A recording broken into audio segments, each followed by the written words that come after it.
Ja, hij was ook iets bij Paris Saint-Germain. Hij is daar direct. 国家国を率いて出るってことですね。そうです。それしたら盛り上がりますね。だから皆さん見に来てください、その時は。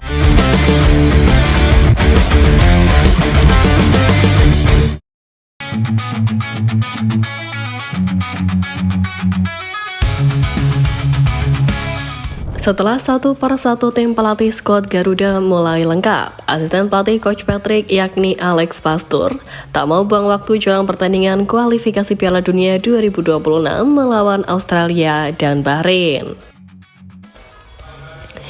Ya, dia mengungkapkan bahwa dirinya telah menyerap banyak wawasan dari berbagai pelatih ternama sebelum menerima tantangan sebagai bagian dari tim kepelatihan skuad Garuda. Dalam wawancara dengan Love Television di acara The After, Pastur menyoroti pentingnya kerjasama dengan klub-klub pemain sebelum mereka bergabung dengan timnas Indonesia. Ia menekankan bahwa negosiasi dengan klub menjadi tahap awal yang krusial, sebab para pemain baru bisa sepenuhnya fokus setelah resmi bergabung dengan skuad timnas Indonesia. Ya, sebagai bagian dari staf kepelatihan skuad Garuda, Alex Pastur memahami bahwa waktu persiapan yang tersedia sangat terbatas, di mana tanpa adanya uji coba, semua perencanaan harus dirancang seefisien mungkin agar tidak terjadi kebingungan di dalam skuad. Baginya, kejelasan dalam strategi menjadi kunci utama agar tim bisa tampil optimal di kompetisi besar. Pastur juga menegaskan bahwa setiap detail harus disiapkan dengan cermat agar tidak ada waktu yang terbuang untuk pertimbangan yang tidak perlu. Fokus utama tim saat ini adalah menciptakan kesiapan yang maksimal agar Indonesia memiliki peluang terbaik untuk melaju ke Piala Dunia 2026.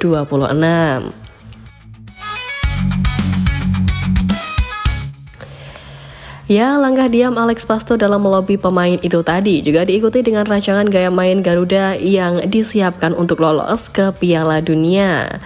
Asisten pelatih anyar timnas Indonesia itu mengaku akan fokus pada hasil tim yakni mengincar kemenangan dan ingin memastikan para pemainnya bisa mengerti soal pendekatan taktik yang ia terapkan. Jika menilik dari data transfer market, mereka mencatat Pastur menerapkan sistem 4-3-3 pada pertandingan pertamanya bersama Excelsior melawan Telstar pada 2009. Dia mempertahankan pola itu pada mayoritas awal karirnya hingga menangani NEC Nijmegen.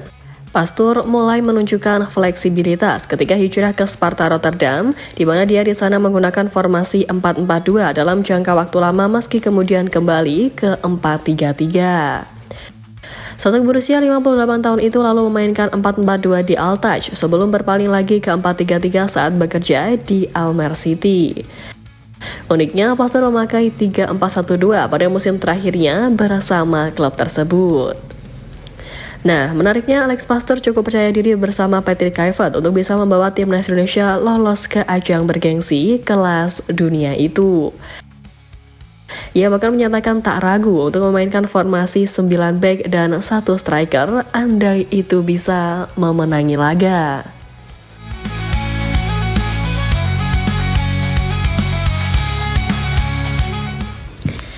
Ya, Alex Pastur dan staf kepelatihan direncanakan akan tiba di tanah air pada awal Februari ini. Ini pun akan menjadi kali pertama Alex Pastur dan Denny Lanza dalam memimpin tim nasional. Bahkan diketahui Denny Lanza tak pernah keluar dari Eropa ketika menjadi pemain profesional. Dan sebagai pelatih pun Denny Lanza lebih banyak menghabiskan karirnya di klub Belanda seperti AS Alkmaar, Feyenoord, dan Willem II. Bekerja di luar Belanda pun Denny Lanza berperan sebagai asisten pelatih klub seperti Al Ittihad, Al Tawun, Lech Poznan, dan Ferencváros. Karena inilah asisten pelatih Kluivert tersebut sudah mengeluh sebelum latihan perdana timnas Indonesia dan mengakui bakal sulit dalam menukangi skuad Garuda sebab baginya menukangi tim nasional lebih rumit ketimbang klub. Denny Lanza yang punya pengalaman menukangi tim nasional mengaku ini merupakan tantangan tersendiri, salah satunya mengenai persiapan yang singkat daripada saat memperkuat klub. Oleh sebab itulah pelatih harus bisa memanfaatkan waktu tersebut demi meraih hasil bagus di laga penting, apalagi setiap pemain punya gaya bermain berbeda saat memperkuat klub. Laga debut dari kuartet Belanda ini sendiri adalah ketika timnas Indonesia menghadapi Australia dan Bahrain dalam lanjutan babak ketiga kualifikasi Piala Dunia. Maka dari itulah Denny Lansat menekankan bahwa dirinya pun bergegas menyiapkan segala hal, terutama menganalisa para pemain Garuda yang bakal masuk skema di era baru ini.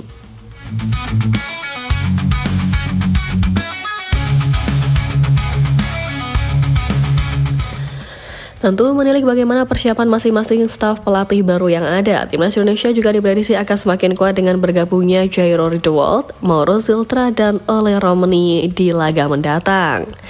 Pelatih baru ini dibebani target lolos ke Piala Dunia yang setidaknya oleh penggemar Timnas Indonesia jika PSSI tidak menargetkan hal tersebut. Apalagi skuad Garuda masih punya peluang mengingat posisinya yang sekarang berada di peringkat ketiga klasemen sementara di bawah Australia dengan selisih poin hanya 1 angka.